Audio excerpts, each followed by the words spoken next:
அவரை பார்த்துட்டு வந்ததுக்கு அப்புறம் தான் சங்கிகள் எல்லாம் சகோதரனா மாறிட்டாங்களே.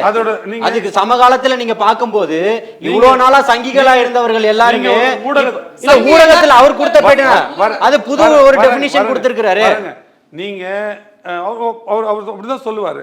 அந்த ஒரு இல்ல அவர் சொன்னதுதான், அண்ணன் சீமான் அவர்கள் சொன்னதுதான். வரங்க நீங்க என்ன சொல்றீங்கன்னு எனக்கு ஏன் புரியல. அப்படியும் ஒரு பொருள் இருக்குன்னு சொன்னாரு அவர்கள். அதான் பொருள். அப்படியும் ஒரு பொருள், அப்படி ஒரு பொருள் இருக்கா? அப்படி ஒரு பொருள் இருக்கு. சங்கி என்றால் நண்பனா? சங்கின்னு என்ன சொன்னா செருப்பால் அடிப்பேன் மைக்ல காட்டினாரு. அதுக்கு சங்கி என்றால் நண்பன் என்றால் ஏன் சங்கி என்று சொல்லும்போது ஏன் பொங்கி எழுதுறாரு? செருப்பை கழட்டி பொது மேடையில காட்டினாரு செருப்பால் அடிப்பேன். இப்பவும் சொல்றேன் சங்கி என்பதை நம்ம ஆதரிக்கல. நீங்க தொடர்ச்சி அண்ணன் சீமான் அவர்களை புரிஞ்சுக்க முடியல. அப்படியே பேசுறாரு, இப்படியே பேசுறாரு. அப்படி எப்படி ஒரே மாதிரி பேசுறது?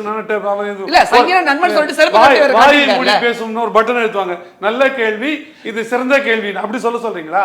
ஒரு மனிதன் என்பவன் மனசுல இருந்து பதில் சொல்லும்போது, மூளையில இருந்து இல்ல மனசுல இருந்து பதில் சொல்லும்போது என்ன தோணுதோ அதை சொல்லணும். நீங்க இரிட்டேட் பண்றதுக்காக தொடர்ச்சி அதை கேட்டீங்கன்னா ஆமா அப்படிதான் வச்சு போய அப்படின்னு சொல்றதுல என்ன? இது எப்படி அரசியல் தலைமைக்கு ஏத்த பதிலா இருக்கும்?